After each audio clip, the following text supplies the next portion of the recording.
stand this guy. I really can't. And you know, I think that one of the reasons why I'm coming up here on this platform to say what I want to say about Ryan Upchurch in particular, and not showing my face in this video.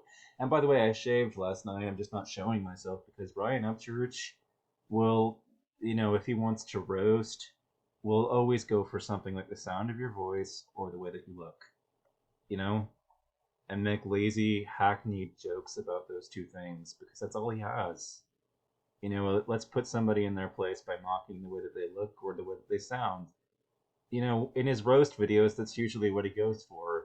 He always goes for something superficial, you know, that doesn't really matter all that much about an individual that they can't help, that's just an essential part of who they are, you know? So I'll try, you know, not to go after Ryan for something in response for things that he can't help. In dealing with my criticism of this particular musician, let's just hear.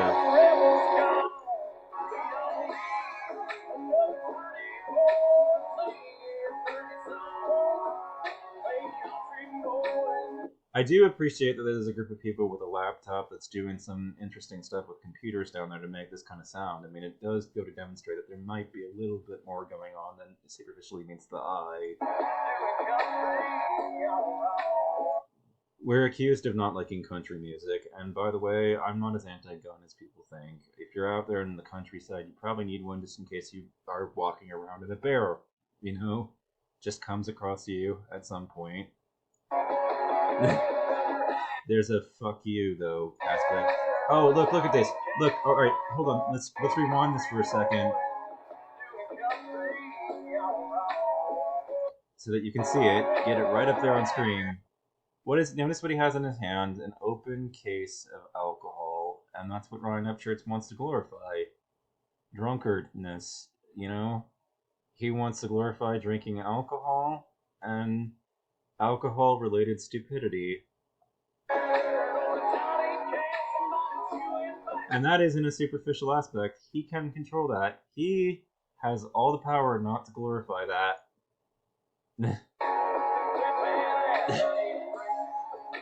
He's glorifying the getting drunk, the drunkard aspect of the southern way of life of getting shit-faced and wrecked and then going out and beating the shit out of some queers, basically. That's what Ryan Upchurch wants to glorify with his music. So just so we're clear about why it is that I don't like him. Most of his roast videos will go after you for rubbing him as a member of the LGBTQIA community, of gay. Most of the roast that he makes is that you come across as a lispy queer or something. It's a bigoted joke as if it's actually funny. None of them ever are, though. Let's look at some of Ryan Upchurch's roasting humor. You know, roast. Let's look at what he actually says when he's trying to, you know, roast somebody. It's not full. Folks, I got on YouTube today and I have found some folks who really, really fucking hate country music. And we've been blessed. You know, I used to hate country music, but then I came to realize that I kind of need to actually have a dog in that race, and so I love Casey Musgraves. Follow your arrow. Now, I'm not going to bullshit you and be like, man, look, man, I grew up on Hank Williams. Damn, yeah, it'd be a fucking lie. Because my grandparents didn't listen to that shit when I was growing up. When I was growing up, I wanted to say something about myself in making this. You want to know what I grew up on? I didn't have an older brother, you know, so I grew up on basically Amy Grant, Roxette, Wilson Phillips, and it's why I was aware of too many walls.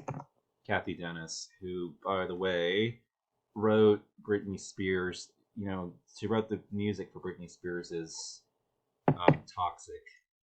You know, because she ended her music career basically, and you know, because she figured out that she could make more money doing the arrangements as far as music was concerned and selling what she wrote to somebody else. I was always hearing Reba McEntire, Clint Black, John Denver, Patsy Cline, Randy. And I'm sitting here and I don't recognize any of them. Travis, stuff like that. Maybe that's ignorance, and maybe that's just a lack of curiosity about those particular guys. I don't care. really.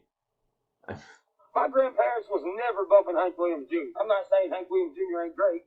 I'm not saying any of those people aren't iconic or nothing. They're most definitely iconic. But I'm not going to sit here and lie. They're iconic? How is it that I don't... If they're so iconic, how come I don't know who any of them are?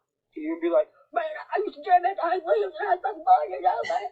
My grandparents didn't listen to that. They listened to the more easygoing country, the storytelling country. Slipping through the backwoods part of the mouth. That's the shit I grew up on. But we got some people on here that are hating on country music, so I'm about to fuck the roast their ass. First of all, he opens the video with Baba O'Reilly by The Who. I love that song. And since I like synthesizers so much, and synthetic music, like... And I'll just show you a little bit of it. I like that stuff a lot, you know? And some people call it repetitive electronic music and demonize it, but I like Baba O'Reilly a lot. I like Baba O'Reilly because it's one of the early works that they made when synthesizers were brand new, and it's pretty obvious that a lot of that music is pretty synthetic that Pete Townsend put forward in Baba O'Reilly. You know, and I love the lyrics to that song. I don't need to be forgiven. Here's my rant on country music. and of course he's already just laughing because how dare anybody rant about country music? We're gonna mock them because they have the audacity to have an issue with country music. You know, triggered. We ain't even 5 seconds in the video. This motherfucker looked like Kenny Chesney and Colt Ford had butt sex and had a gay butt baby. Oh wow. You know, there's the homophobic humor, the roasting, so funny. You know, his homophobic shit. You know, these jokes, these anti-gay jokes, are so fucking hilarious. You know. Not only that, tell me this guy don't sound like Marge from The Simpsons. Oh right. He's gonna basically compare him again to a superficial thing that this man can't control to roast him. Country music. I don't know about country music, Homer. I don't like country music. Makes me want to kill the kids. You want to know who you remind me of, Ryan? You remind me of Homer. And bury him in the backyard. What is up with the twang, twang, twang, twang, twang? I know, right? What is up with the fucking twang, twang, twang? Translations of all the twang and my research on Google search engines, I'm guessing it's probably because it's country music. Come on. There's 4 strings. Hey, listen here, Cactus Jack. I know your ass went up in the attic and got G-Mall's old broken guitar, but there's 6 strings, motherfucker. Well, he's not wrong there. What the hell did you do? Get drunk, go downtown, and beat up some hipster for their fucking ukulele? Country music. Chloroseptic spray at Walgreens on aisle 6 for sore throats. All he's saying about it. Oh, now he's finally a laugh out of Ryan Upchurch. Finally. They're white leaving them. Finally, he gets a good joke off. They're losing their farm. Or they're singing about their beat up pickup truck. That is pretty cringe, though, in fairness, because, like, I'm getting tired of it. Like, pickup trucks are cringe. What, you're mad because they're singing songs about some real shit? Yeah. No, I'm not, dude. It's just that pickup trucks. I mean, there's nothing quite like a pickup truck to express that you're overcompensating for, with your vehicle for your fear that you're not man enough. Some real struggles? Really what they drive? I mean, come on, dude. When have you ever seen Justin Moore freaking make a song about a Lamborghini or Dirk Bentley brag about diving in a pool of titties? I mean, come on, dude. Shit. Sing about something else, man. You put me to sleep, man. Well, yeah.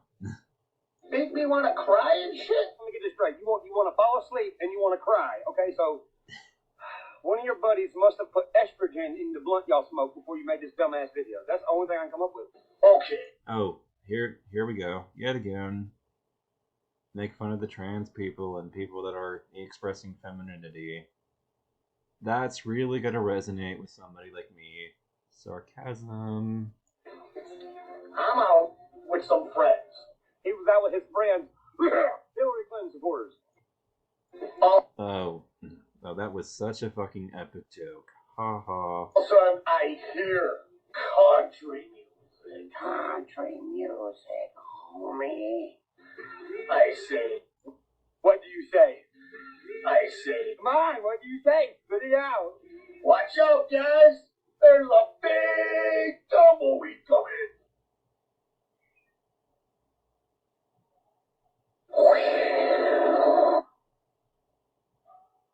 Okay, this is just dumb.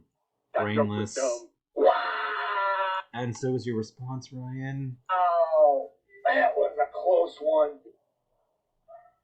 It was? Oh my I didn't god. see it. And then these people doing this line dancing, the boot scoot boogie. Oh, shut up, cactus throat. You're just fucking mad because nobody likes the shit you do. You probably sit in your room, tuck your wiener between your legs, and dance in your light up sketchers to some bullshit ass music, you motherfucker. And whatever else. Nobody likes the stuff that you like. The Who was one of the most like fucking iconic pieces of music of of the baby boomer generation. The Who was fucking huge. There's tons of people who are into that stuff. What are you on about? He's playing a song that is like majorly popular in the background of his song as he's responding to you, Ryan. Are you so appallingly ignorant of music history that you aren't aware of who the fucking Who were? That's a little embarrassing, I'd say. You know? See, because for me, being ignorant, being caught not knowing what I'm talking about, and trash talking somebody Wyatt, and attempting to do a roast of somebody when I'm not even aware of the basic history of music like that is really fucking embarrassing. And that you lack the self awareness to be humiliated about it is even more cringe inducing. I know that idea took a lot to get out of me, but it's the truth.